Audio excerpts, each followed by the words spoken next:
number 6 at the golf club, and the happy golfer was Chub Utter. In 1934, a small news item about a coming attempt at bouncing a radio signal off the moon was published in local newspapers in England, and also in radio magazines further afield.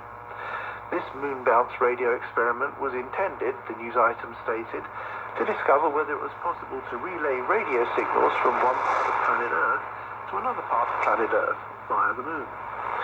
It was stated BBC shortwave station at Daventry.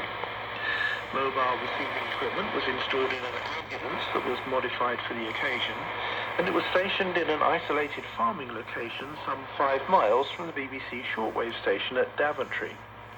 At the time, the BBC operated 2 shortwave transmitters at 10 kilowatts each at Daventry, and the actual transmitter in use for this now historic experiment operated on 49.8 meters, 6025 kilowatts, under the call sign GSA with an open carrier.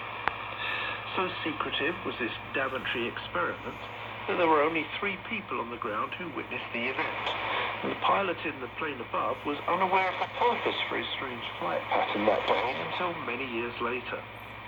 Yes, the metal aeroplane did reflect the radio signal back to a radio receiver, and this was indeed the very first radar experiment in England. In the meantime, Germany, among several other countries, was also experimenting in the development of what is now known as radar. That is, the use of reflected radio signals to indicate the position of distant planes and ships. The German test equipment... Just a little comparison between the new Sangean 2 and the Grundig Satellite Elite. That's coming out of Florida, Okeechobee, Florida.